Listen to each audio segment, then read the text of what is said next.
아멘. 자, 목사님을 봅니다. 오늘 우리 찬양단 정말 매주마다 음악적으로나 영적으로나 찬양이 이렇게 업그레이드가 되어지고 굉장히 은혜스럽습니다. 또 우리 예배를 서포팅해주는 우리 사운드 엔지니어 팀, 저 5층에 있는 우리 영상팀, 우리 모두를 위해서 우리 박수로 하나님 앞에 영광 돌립시다. 수고 많이 했습니다. 고맙습니다. 자, 오늘 설교는 영향력에 대한 이야기입니다. 영향력에 대한 이야기 두 번째입니다. 자, 목사님을 보시고 지난주하고 오버랩하면서 같이 함께 이야기합니다. 지난주 이야기했던 거를 잠깐만 얘기하면 영향력은 뭐라 그랬습니까? influence, 에너지입니다. 과학에서 쓰는 용어인데 이 빛의 에너지죠. 그래서 지난 주일날 무슨 말씀을 드렸냐면 요한복음 1장에 나오는 예수 그리스도, 그분이 진정한 이 온 우주 만물의 모든 에너지시다.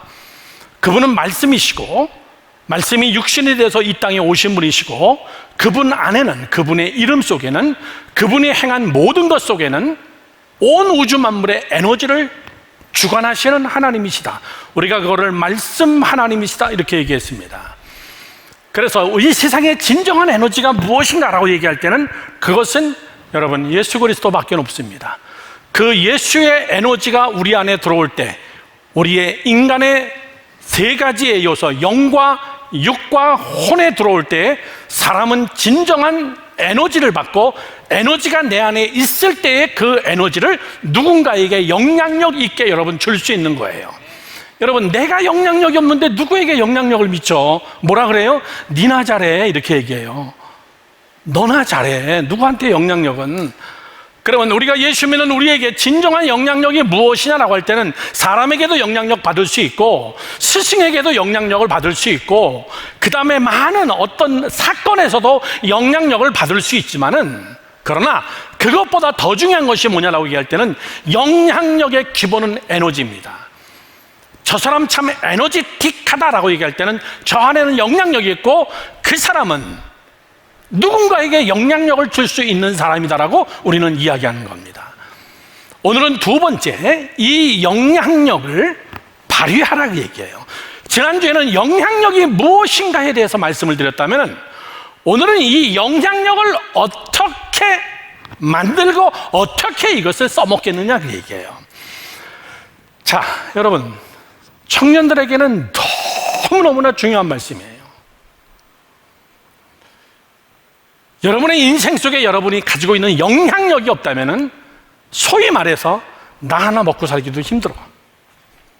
내 안에 진정한 에너지가 없다면 여러분 나 혼자도 존재하기 힘들어요.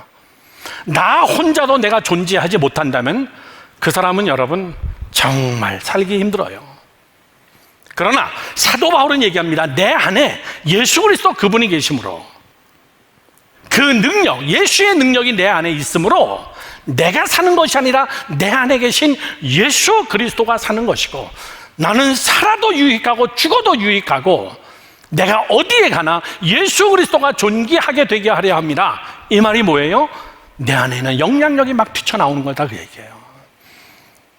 여러분, 저는 오늘 여러분들에게 영향력을 행사하는 자, 이 말은 무슨 말이냐면은 하나님 앞에 쓰임받는 자 이런 뜻이에요. 하나님의 손에 붙들린 자 이런 뜻입니다. 자, 어차피 인생은 한 번 사는 거예요. 한 번 사는 인생에서 얼마나 정말 멋있게 사느냐, 멋있게 산다는 것이 다른 것이 아니라 인정받고 역사의 길이 남고 흔적을 남기고, 우리가 죽을 때에 저 사람 참 아까운 사람 죽었다, 이런 여러분의 영향력, 이 영향력을 여러분에게 오늘 설교하는데 저는 세 가지로 먼저 말씀을 드리려고 합니다. 첫째, 영향력의 그릇을 만들어라 그 얘기입니다. 다 같이 해봅시다. 시작. 영향력의 그릇을 만들어라. 여러분 말 크게 하세요. 시작. 영향력의 그릇을 만들어라 그 얘기예요. 여러분, 사람은 그릇입니다. 그 사람의 그릇이 달라요. 그릇이 크냐 작으냐 이걸 얘기하는 게 절대 아닙니다. 인생은 그릇이에요. 여러분들이 그릇을 준비하면은 그 그릇 속에 무엇을 담느냐는 하나님이 결정하는 거예요. 우리는 어떤 착각을 가지고 있느냐면 이 안에다 내가 무엇을 담겠다고 그것까지도 내가 결정하는 거예요. 천만에입니다. 그건 우리는 헌신이라고 이야기하지 않습니다. 하나님, 나는 이런 그릇으로 쓰임받고 싶습니다. 오케이, 내 소망을 이야기할 수 있어요. 그러나 우리는 그릇을 준비하는 에레미야의 말씀처럼 주는 토기장이십니다. 주님이 어떻게 내 인생을 빚으시든 나는 쓰임받으면 됩니다. 깨지지 않는 그릇, 더럽지 않은 그릇. 그러면 인생은 그릇인데 이 그릇이 영향력이 있는 그릇으로 만들어라 그 얘기입니다. 자, 여러분들이 중요한 사실은 하나님이 다 하실 것이다. 굉장히 믿음이 있어 보이는데 천만의 이야기입니다. 제가 잘 아는 이용규 선교사님, 그분이 쓰신 책이 뭐죠? 내려놓음이라는 책을 썼어요. 기독교 출판계의 베스트셀러가 됐습니다. 엄청나게 은혜스러운 책입니다. 몽골에 선교사로 계실 때 쓰셨죠. 그렇게 하고 안식년 때 뉴욕에 왔습니다. 뉴욕에 와서 저희 교회에서 이틀 동안 부흥회 하시면서 저하고 아참께 시간 가지시면서 그 책을 쓰게 된 동기, 자기 자신이 몽골에 있는 모든 대학을 다 포기하고 다시 인도네시아 가서 다시 기독교 대학을 또다시 세우는 겁니다. 몽골은 기독교 대학 세우기가 쉬워요. 인도네시아는 모슬렘 국가입니다. 쉽지가 않은 나라입니다. 잘 나가는 대학, 정말 국제 대학으로서 부족함이 없는 그런 대학을 그냥 사표내고, 그렇게 하고 불모의 땅, 세계 최고의 모슬렘 국가 사우디아라비아가 아니에요. 인도네시아입니다. 거기 가서 기독교 대학을 세운다는 것은 여러분 쉬운 게 아니에요. 그때 이영규 선교사님이 쓴 책이 내려놓음입니다. 내려놓음. 이 내려놓음이라는 책을 여러분 다 읽어보시면 알겠지만은 착각하는 사람들이 많아요. 하나님이 할 수 있도록 내 거를 다 내려놓자, 이렇게 착각하면 안 된다 그 얘기예요. 자, 시간이 없으니까 잘 들어보십시오. 내가 안 하면 하나님도 일 안 하세요. Understand? 내가 아무것도 안 하면 하나님도 아무것도 안 합니다. 그것이 내려놓음이 아니라는 거예요. 이영교 선교사님이 하시는 말씀이나 우리 성경에 나오는 이야기나. 그러면 내려놓음이 무엇이냐라고 얘기할 때는, 내려놓음은 주체와 객체가 바뀌지 않게 하라 이 얘기예요. 로드십, 주권의식, 지난 몇 달 전에 했던 설교입니다. 네가 주인이 아니라는 것을 내려놔라 그 얘기입니다. 너는 청지기일 뿐이다 그 얘기예요. 내 생명의 주권이 너에게 있냐 그 얘기예요. 천만의 이야기예요. 며칠 전에 선교사님이 돌아가셨다는 비보를 받았습니다. 굉장히 슬퍼요. 코로나로 돌아가셨어요. 한국에 나오지도 못했습니다. 왜 저렇게 훌륭한 선교사를 하나님은 데려가시나? 여러분, 그런 질문 할 거 없어요. 그건 우리 몰라요. 생사화복의 주권은 하나님에게 있는 거예요. 하나님, 나를 납득시켜보세요. 왜 저렇게 훌륭한 선교사를 데려갑니까? 왜 저렇게 뻔뻔한 죄악스러운 저런 인간들은 왜 죽지도 않고 오래 살죠? 이런 이야기가 똑같은 이야기예요. 생사화복의 주권, 로드십은 하나님의 손에 있어요. 그걸 우리가 주체의식이라고 합니다. 나는 객체의식입니다. 그분이 주인이에요. 그것을 내려놓으라 그 얘기예요. 내 인생이 내 거라고 생각하지 마라 그 얘기예요. 내가 잘났다고 잘하는 거 아니다 그 얘기예요. 그걸 내려놓으라는 것이지 아무것도 하지 마라 이런 이야기가 절대 아니에요. 정말 우리는 열심히 살아야 돼요. 정말 여러분들은 열심히 공부해야 되고, 열심히 꿈을 꿔야 되고, 열심히 여러분들은 비전을 여러분 꿈꿔야 되고, 이 책을 잘못 읽고 사람들은 다 내려놓음. 하지마, 하나님이 해줄 거야. 괜히 내가 한다고 하면서 하나님을 방해하는 거 아니야? 그런 뜻이 아니에요. 오늘 여기서 영향력의 그릇을 만들라는 것은, 목사님 보세요, 여러분이 여러분 자신을 존귀하게 여기고, 자기가 자기를 정말 사랑하고, 목사님이 볼 때도 자기를 사랑하지 않는 사람들이 많아요. 무슨 얘기예요? 자기를 사랑하지 않는 사람이 어디 있어요, 목사님? 있어. 난 쉽게 봐요. 자기를 사랑하지 않는 사람들이 많이 있습니다. 그렇기 때문에 남을 사랑하지 못해요. 나를 사랑하지 한다면은 그렇게 할 수 없어. 나를 사랑한다면 24시간을 그렇게 쓸 수 없어. 나를 사랑한다면 그렇게 마음대로 여러분 시간을 낭비할 수가 없어. 내가 정말 나를 사랑한다면 저렇게 아무 생각 없이 사는 거, 그거 자기 사랑하지 않는 거예요. 내가 나를 사랑한다면 그렇게 살지 않아요. 우리 젊은이들에게 정말 중요한 것이 뭐냐라고 얘기할 때는 내가 나를 귀하게 여기는 거예요. 그건 이기심이 아닙니다. 내가 나를 향하여 존귀하게 생각하는 거예요. 내가 나를 귀하게 여기는 겁니다. 자기가 귀하지 않은 사람이 어디 있어요? 동물적 생존 본능을 이야기하는 게 아니라 젊음의 시절 한 번 가면 끝이다. 이 젊음의 시절을 귀하게 지내자. 자기를 사랑하는 자입니다. 더 깊이 있게 들어가서 하나님은 내 편이시다. 나는 지금 잘 모르지만 내 안에는 누구도 알 수 없는, 아니 심지어 나도 알 수 없는 하나님의 섭리가 내 안에 있다. 하나님의 섭리가. 목사님은 다시 한국에 나올 줄 몰랐어요. 그냥 미국에서 뿌리 내릴 사람이었어요. 우리 교회에서 우리 식구 장지까지 다 마련해놨어요. 약 200명 정도 함께 묻힐 수 있는 공동묘지, 바닷가 옆에 골프장처럼 정말 멋있게 200개를 쫙 만들어 놓고 거기에 지금도 내 묘가 있어. 그 옆에 우리 집사람, 그 주변에 20개 교회 공로자들, 그리고 선교사님들 묘. 한국에 나면서 우리 아들한테 물어봤어요. 내가 죽으면 아빠 죽으면 어떡할 거냐? 그때 생각해 볼게요.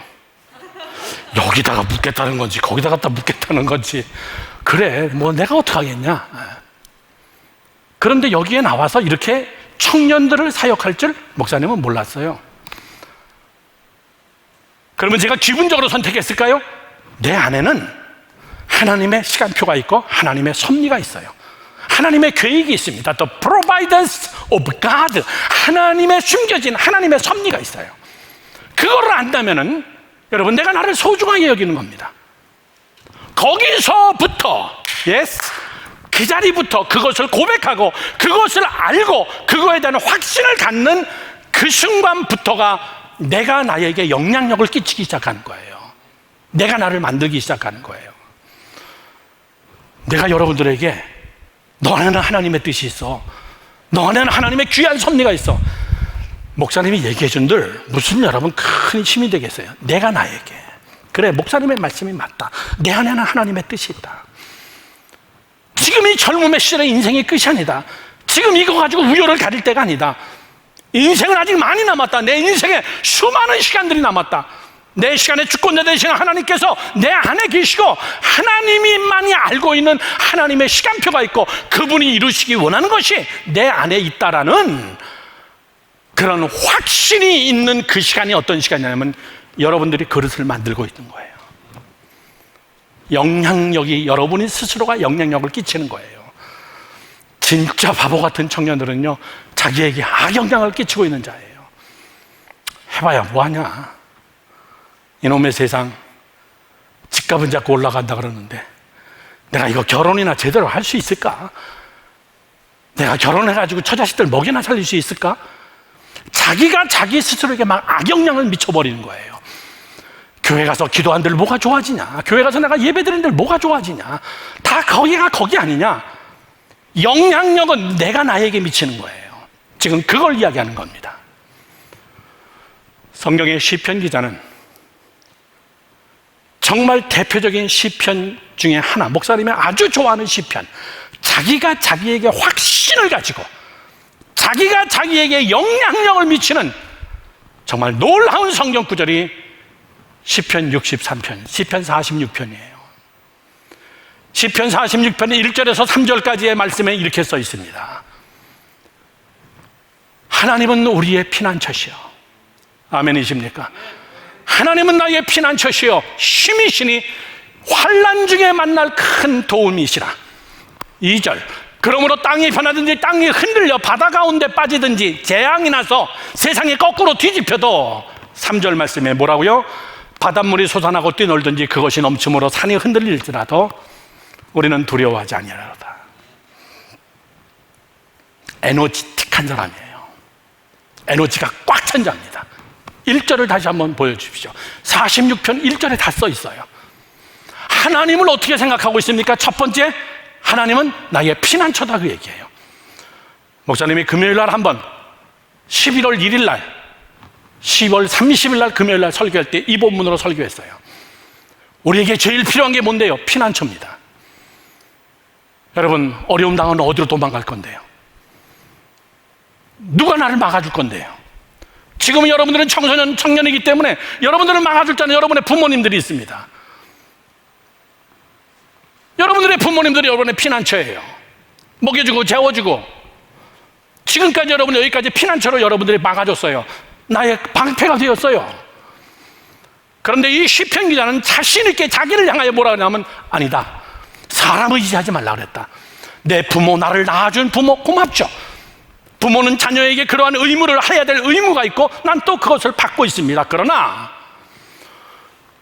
영원히 나의 피난처예요, 부모님이? 네버. 목사님 어머님은 초등학교 6학년 때 돌아가셨어. 그래서 목사님이 빨래나 설거지나 이런 걸 되게 잘해. 어저께도 집에 들어가서 먹고 나서 설거지를 시작했는데 내 눈에 띄는 지저분한 것들을 내가 싹 1시간 반 동안 설거지와 냉장고 정리와 그릇 정리와 싹 1시간 반 동안 잘해요. 우리 어머님이 어려서 돌아가셔가지고, 우리 아버님 대학원 때 돌아가셨어요. 전도사 때. 난 부모님들하고 산 날보다도 살지 못한 날이 더 길어. 나는 그래서 부모님들이 있는 사람들이 너무나 부러워요. 그 부모님이 비록 어떤 부모님이라 할지라도 누가 여러분들의 피난처인데요? 두 번째는 뭐라고 써 있습니까? 1절에 46편 1절 어디 갔죠? 네. 두 번째는 뭐랍니까? 나의 힘이다, 그 얘기예요. 피난처라고 그러고 힘이라고 그러고 도움이라고 얘기합니다. 이 세 가지가 인생에서 제일 큰 영향력을 행사하는 거예요. 여러분 도움 많이 받아야 돼요. 여러분은 아직 도움 많이 받아야 될 나이입니다. 결혼해서 여러분들이 자녀를 낳을 때까지는 여러분은 누군가의 계속 도움을 받아야 돼요. 누가 나를 도와줄까요? 세 번째는요, 힘이에요. 뭐가 힘인데? 사랑하는 젊은이 여러분들,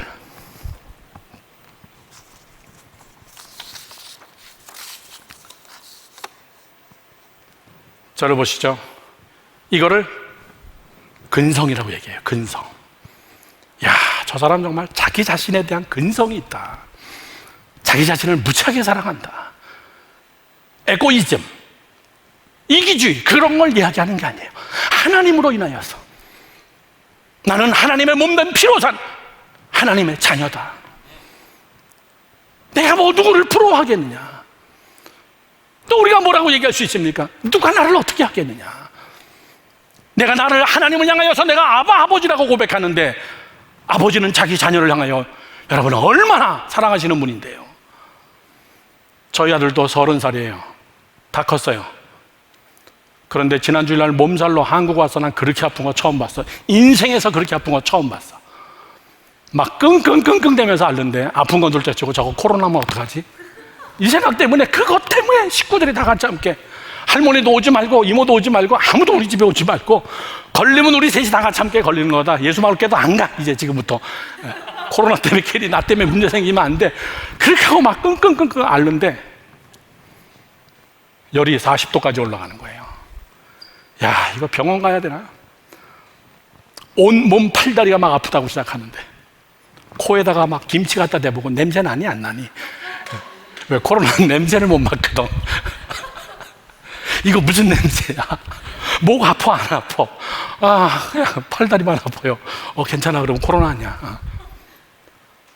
전민, 너 1살 때 40도까지 올랐을 때 그때 병원 갔는데 너를 안고선 병원으로 뛰어갔는데 의사가 너를 빨개 벗겨가지고 얼음 속에다 그냥 풍덩 갖다 담궈버리더라. 그거 한번 해보자. 그래가지고 집에서 찬 물로 샤워를 하고 나니까 열기가 확 가시면서 식은땀이 풀어지기 시작하면서 겨드랑이에다가 얼음 주머니 팩해가지고 이거 끌어안고 그렇게 하고 정말 냉장고에다가 사람 얼려버리듯이 그렇게 하고 나서 새벽 2시까지 열이 다 떨어지고 어저께 출근했어요. 아버지기 때문에 그래요. 난 밤잠 하나도 못 잤어. 다 큰 설은 잘라는 안 되지만 내가 다리를 주물러줬어. 근육을 풀어주기 시작하고 얼음을 준비해주고. 왜 그렇죠? 내 아들이기 때문에. 다 컸어도 나는 그의 프로텍션, 그를 보호하고 그의 아버지이기 때문에. 여러분, 영향력 중에서 제일 큰 영향력이 뭔데요? 아버지예요. 어머니예요. 그러나 인간적 어머니, 아버지 돌아가시면 끝이에요. 진정한 나의 아버지가 누구냐 그 얘기예요. 정말 내가 나를 사랑하고 내 안에 하나님이 계시고 내 안에 하나님의 뜻이 있기 때문에 내가 좌절하지 아니하고 낭망하지 아니하고 내가 비관하지 아니하며 그는 나는 크리스찬이다 그 얘기예요.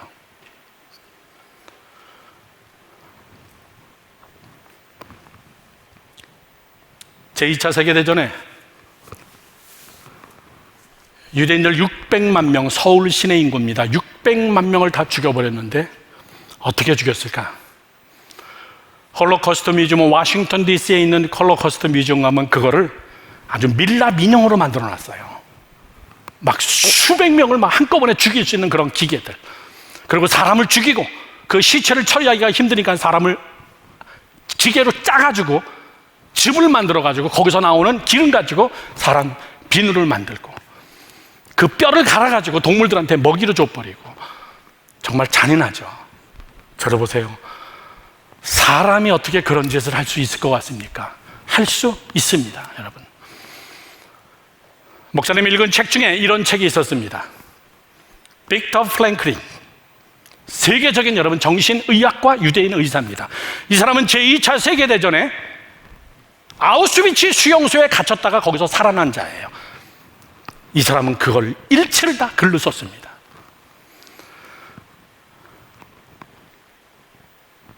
유대인들을 대학살하기 위해서 제일 방해가 되는 게 뭡니까? 제일 힘든 게 독일군들이에요. 그 사람들을 양심의 가책 없이 죽여야 되는 그게 제일 힘든 거예요. 이 사람도 사람이기 때문에 히틀러가 심리적 작전을 쓴 거예요. 죽여버려, 쪄버려, 전기실에다 넣고든 짜가지고 기름을 만들고. 여러분, 아무리 독일군이라도 사람이 사람을 어떻게 그렇게 해요? 그렇게 할 수 있도록 만든 거예요. 그렇게 독일군들을 훈련시킨 겁니다. 그건 여러분 다른 훈련 아니에요. 지옥 훈련 이런 거 아니었어요.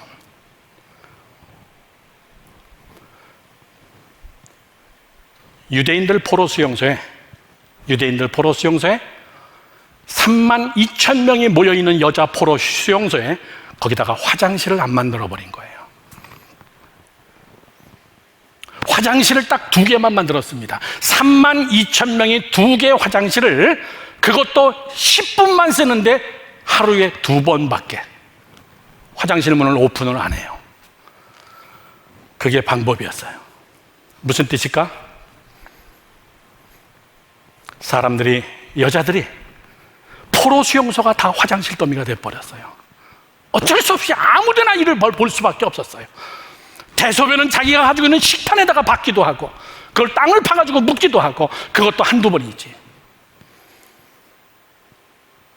독일군들이 유대인들을 바라볼 때 짐승처럼 보이게 한 거예요. 짐승처럼.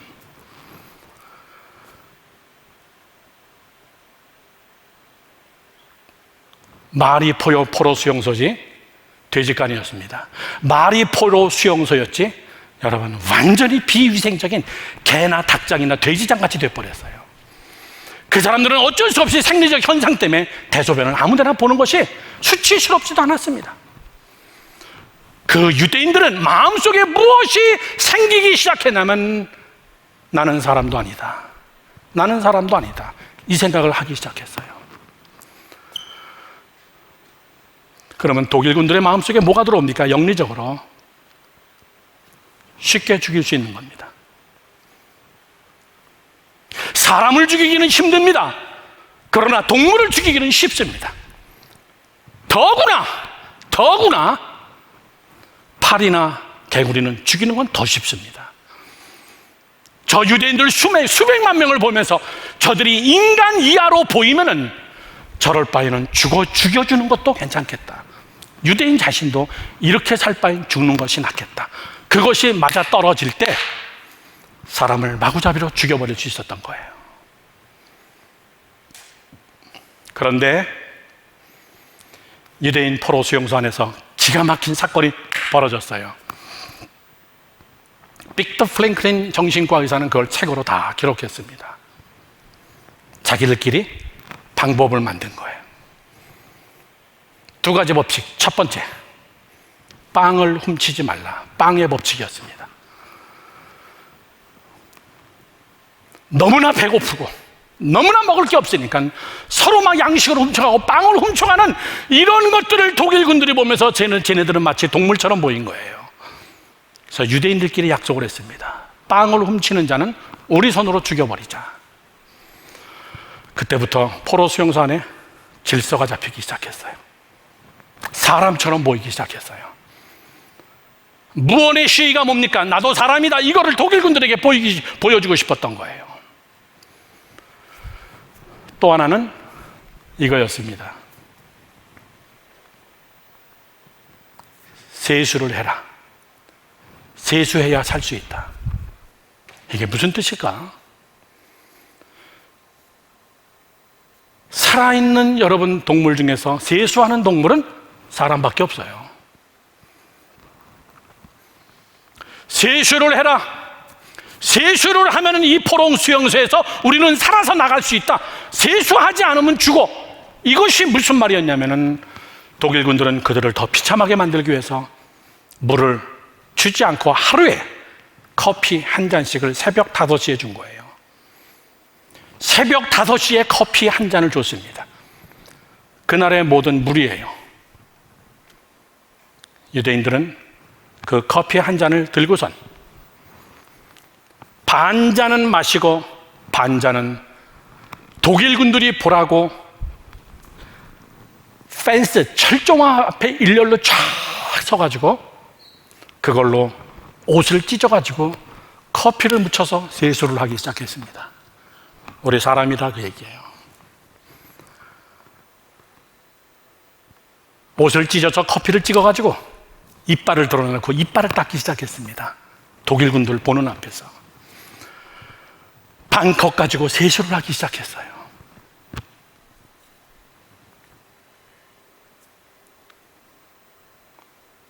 자기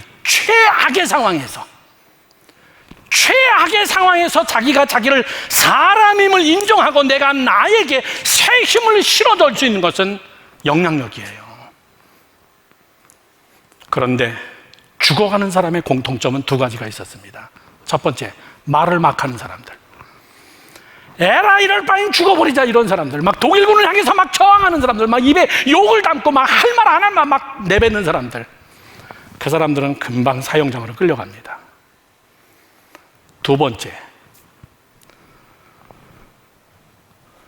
세수하지 않는 사람들. 그냥 한 컵을 다 들이켜버리고 우리가 세수한들 사람이 되냐? 우리가 이빨을 닦는다고 사람이 되냐?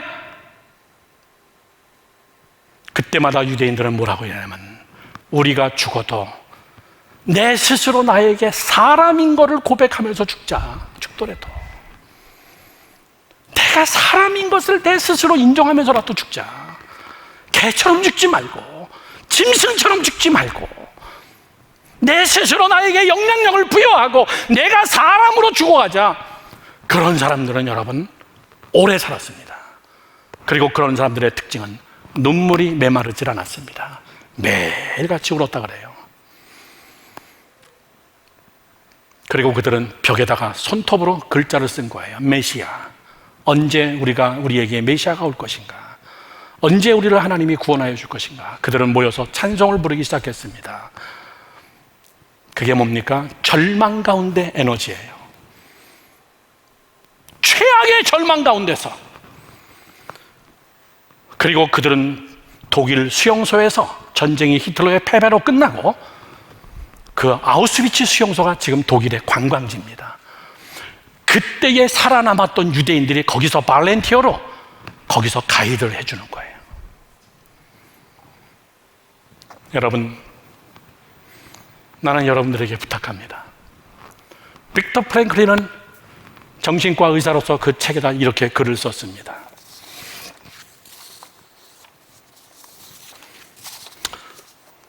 우리 모두는 나는 인간이기를 고집하는 반 컵의 물이 있으면 충분합니다.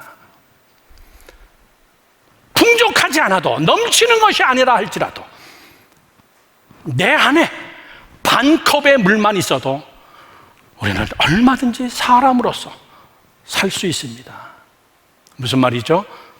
이런 마시는 물을 얘기하는 게 아니라 내 안에 아주 적은 양이라 할지라도 나를 존귀하게 여기고 소중하게 여기고 나는 예수 그리스도의 피로 산 하나님의 자녀고 내 안에는 하나님의 비전이 있고 지금으로 내 자신을 평가하지 않고 하나님은 나를 붙들어 하나님의 권세, 하나님의 능력, 하나님의 나라를 위하여서 하나님이 계획한 하나님의 뜻이 있다.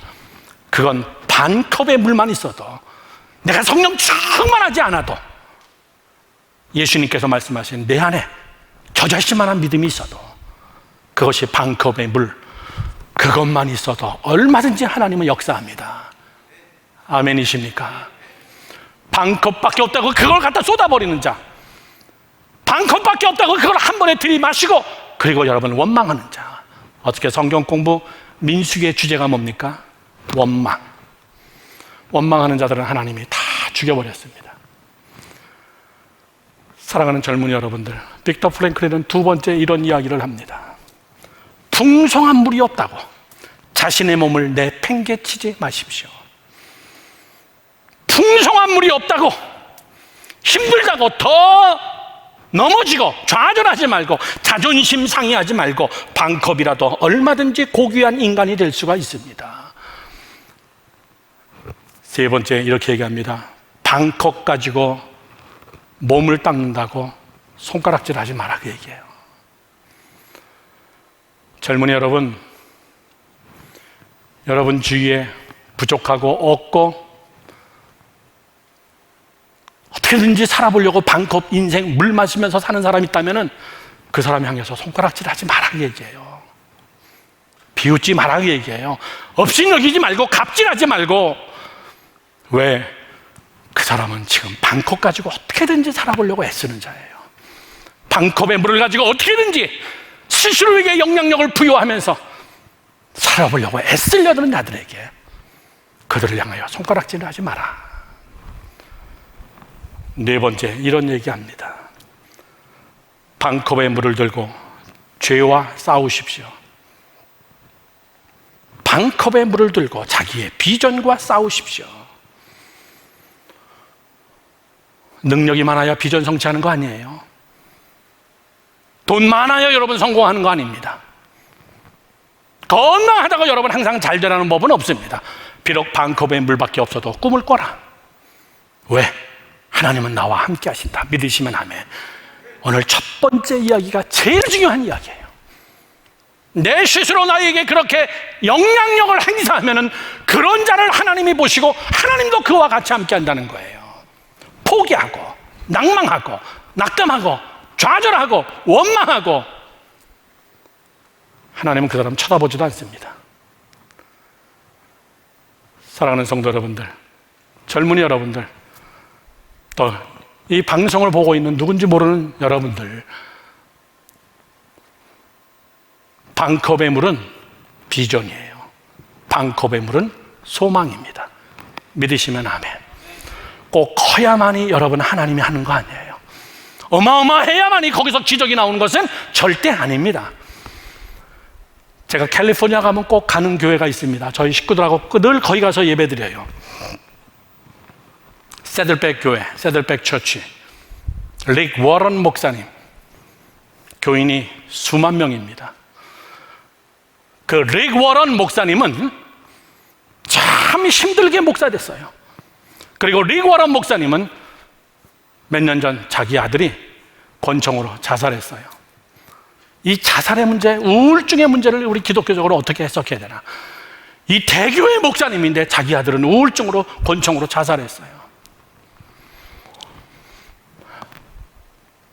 리그 워런 목사님 자신은 간질병이 있어요. 참 힘들죠.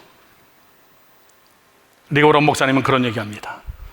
나는 가정적으로 이렇게 어렵고 내 안에 이런 간질이 있고 이런 것들로 인하여서 하나님이 지금 나를 이렇게 겸손하게, 하나님이 나를 이런 어마어마한 교회를 하나님이 내게 맡겨준 것 같습니다. 나는 그래서 겸손할 수밖에 없습니다. 사도 바울이 자기의 질병을 놓고 3번 금식하면서 하나님 앞에 기도할 때 하나님께서 그 병을 고쳐주지 않은 것처럼 나는 도리어 약함 때문에 어떻게 보면 대교회 목사가 됐습니다. 나는 이 아픔을, 이 연약함을 나는 감사합니다. 그러면서 리그 워런 목사님은 항상 간증할 때마다 가장 중요하게 생각하는 한 인물을 간증에 소개합니다. 그 사람이 누구냐면 게스 헌터라는 사람입니다. 리그 워런 목사님이 초등학교 4학년 때 자기를 가르쳤던 아동부 선생님이었어요. 여기 아동부 선생님들 많죠? 게스 헌터라는 이분은 평일날에는 레드우드 나무 공장 가서 나무를 자르는 일이에요. 들에서. 그래서 사고로 인해 가지고, 이 전기톱으로 인해 가지고 손도 잘라지고 장애도 가지고 있고 배운 게 없기 때문에 글도 못 읽어요. 그런데 어떻게 주일학교 선생을 했을까? 그는 일을 마치고 나면 토요일 날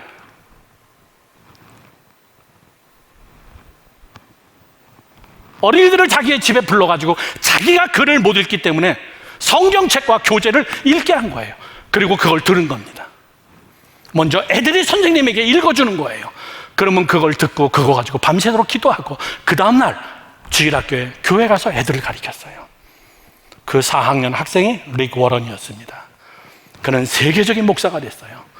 그는 세계적인 목사가 되면서 항상 자기에게 가장 큰 영향력을 줬던 분은 위대한 사람도 아니고 어마어마한 사람도 아니고 나무를 자르는 우리 선생님이었습니다. 그 선생님은 예수님의 사랑이 막 몸에서 배어났습니다. 그 선생님은 너무너무나 사랑스러운 선생님이셨습니다. 난 그 선생님 때문에 나는 이런 목사가 됐습니다. 영향력이에요. 사랑하는 젊은이 여러분들, 난 여러분 안에 여러분이 정말 키워나가는 놀라운 영향력이 있는 우리 젊은이 여러분이 되기를 주님의 이름으로 축원합니다. 두 번째, 세 번째는 간단하게 여러분께 말씀을 드립니다. 둘째, 영향력은 약이고 독이다 이 얘기예요. 아주 좋은 거고 아주 위험한 겁니다. 다 같이 함께 시작. 영향력은 악이고 독이다 이 얘기예요. 무슨 말입니까? 잘 들으세요. 하나님이 나에게 준 것, 이것은 나에게 약입니다. 그런데 그것을 잘못 쓰면 그건 독이 돼버리는 거예요.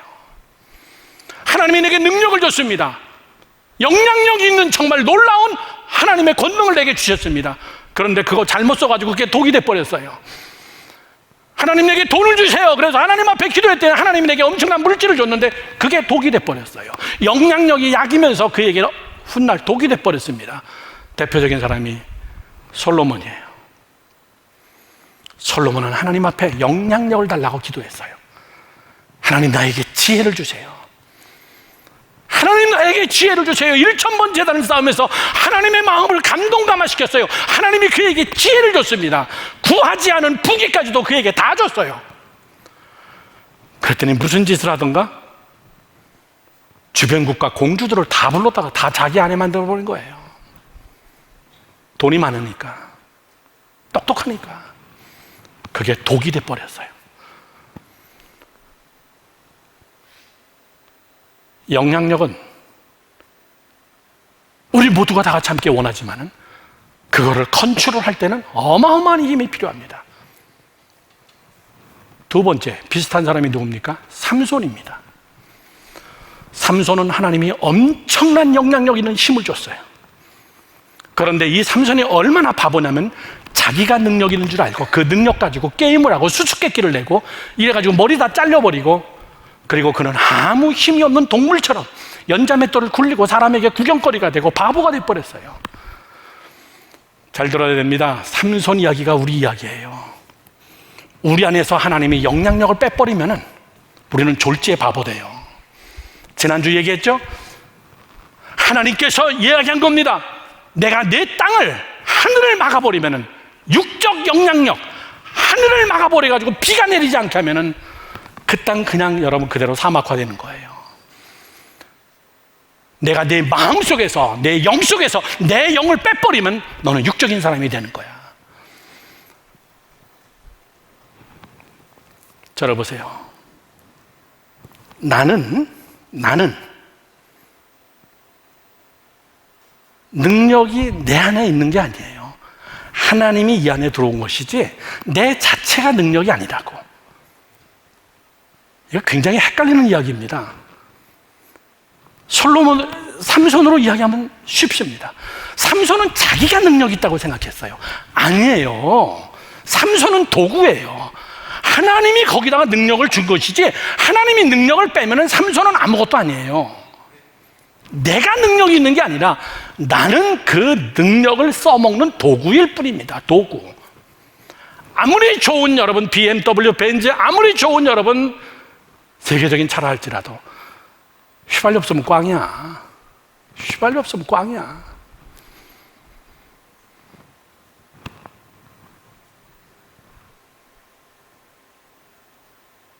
어느 날 팜 선데이, 종려주일, 고난주간 바로 전주 종려주일날 예수님께서 나귀를 타고 예루살렘에 올라갔어요. 예루살렘에 올라갔더니 세상에 사람들이 얼마나 많이 모여가지고 박수를 치면서 막 찬송을 부르면서 호산나 다윗의 자손이여 그러면서 자기 옷을 벗어가지고 바닥에다 쫙 카페트를 깔아가지고 예수님이 지나가는 그 길을 예비했어요. 그랬더니 나귀가 눈이 돌아버렸어. 세상에 난 생전 처음이네 이런데 좀 맨날 짐이나 메고 다니고 산등이나 다니고 맨날 진흙바닥이나 이런 데나 다녔는데 어떻게 사람들이 갑자기 옷을 깔고선 이렇게 나를 맞이해 주지? 그리고 나귀가 너무나 신났어. 바보야, 너 때문에 깐 게 아니라 네 위에 앉아 계신 분 때문에. 그 위에 예수님이 앉았기 때문에 나귀도 같이 함께 그 길을 가는 거예요. 내 안에 주님이 계시기 때문에 내 인생 속에 하나님이 함께 하시는 것이고 내 인생 속에 하나님이 형통을 주시는 것이지 내 안에 하나님이 빠져나가면 여러분의 인생은 아무것도 아니에요. 영향력은, 잘 들으세요, 약이고 그래서 영향력은 독입니다. 우리가 영향력을 좋아하죠.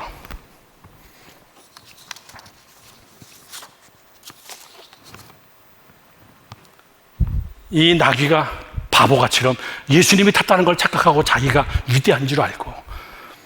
그런데 이 나귀 사건이 언제 나오는 줄 아십니까? 앞에 가면은 이 성경 구절을 여러분 여기다가 잘 매치 연결시켜야 돼요. 마태복음 21장 3절에 보면 예수님이 제자들에게 얘들아 저기 가면은 나귀 한 마리가 묶여있는데 그 나귀 끌어올래? 남이 끌어 어떻게 끌어옵니까 예수님? 그랬더니 가서 그 나귀를 풀르고 끌어올 때 주인이 와가지고 당신 뭔데 이 나귀 끌어가요? 그러면은 예수님이 쓰시겠다 이렇게 얘기해라. 그러면 줄 거다. 그게 21장 이야기예요. 만일 누가 무슨 말을 하거든 주가 쓰시겠다 하라. 그러면 즉시 보내주리라. 그 나귀는 동네 한쪽 구석에 묶여있는 나귀예요. 그런데 주님이 쓰시겠다 할 때는 묶인 것에서 풀림의 역사가 있고 그 위에 예수님이 타심으로 인해 가지고 구세주 하나님의 아들 그분이 타심으로 그는 여러분 양탄자 깔린 데를 걸어갈 수 있는 영광을 누리게 되는 거예요. 너 때문이 아니다 그 얘기예요. 내 안에 누가 있냐 그 얘기죠. 로드십에 누가 있냐 그 얘기죠. 너 무슨 영향력을 가진 자냐 그 얘기입니다. 세상에 많습니다.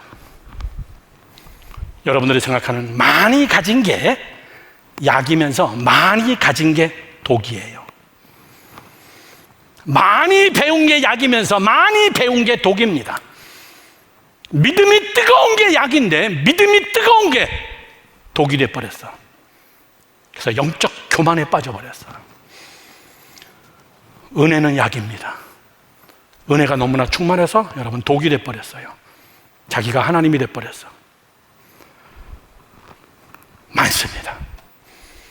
그래서 사도 바울은 약한 데서 내가 강하여진다. 마지막 세 번째 이야기하고 마치려고 합니다. 마지막 세 번째는, 결론이면서 세 번째는, 목사님의 설교는 항상 세 번째는 일리가 합니다. 행하라 그 얘기예요. 영향력을 흘려보내라. 시작. 영향력을 흘려보내라. 영향력을 놔두면 썩습니다. 영향력을 묶어두면 여러분 비대해집니다. 영향력을 묶어두면 그 영향력을 하나님이 빼가버립니다. 영향력은 흘려보내라 그 얘기예요. 지난주 우리 헌혈했습니다. 걱정할 거 없습니다. 여러분 지금 벌써 4일 전에 여러분 몸에 그 피가 이미 다 만들어졌어요. 뺀 것만큼 내 몸 안에서 새 피를 막 만들어냅니다. 목사님의 처제가 서울여대 체대 출신인데 얼마나 건강한지 76번 헌혈했어요. 자기 목표가 형부 200번이 목표야. 60되기 전까지 한 7년 남았는데 7, 8년 남았는데 그때까지 자기 60번, 200번 하는 게 목표래요. 여러분 주면은 신선한 게 들어옵니다. 뿌리면 많은 게 열매입니다. 영향력은 소유가 문제가 아니다 그 얘기예요. 오늘 본문의 말씀이 무슨 말입니까? 너희는 세상의 빛과 소금이다 그 얘기예요. 빛과 소금의 역할이 뭐예요? 빛은 어두운 데 비치는 게 빛입니다. 지금 여러분이 이 조명기구를 떼어갖고 저 밝은 저 밖에 나가서 이거 비출 아무 필요가 없어요. 어둠 속에 가서 비추자는 겁니다. 소금은 자기들끼리 모여가지고 우리 정말 짠맛을 잃지 말자. 소금끼리 모여가지고 막 그냥 부흥하고 소금끼리 모여가지고 막 단합대회를 하고 창고에서 모여가지고 절대 우리 그런 짓 하지 마라 그 얘기예요. 소금은 바깥에 나가가지고 썩어지지 않게 거기 가서 너희들 죽어져라. 녹아지고 너는 그냥 죽어라 그 얘기예요. 영향력은 소유가 아니라 사용이 목적입니다. 그때 하나님은 여러분에게 더 큰 영향력을 주신다는 거예요. 믿으시면 아멘. 믿으시면 아멘 합시다.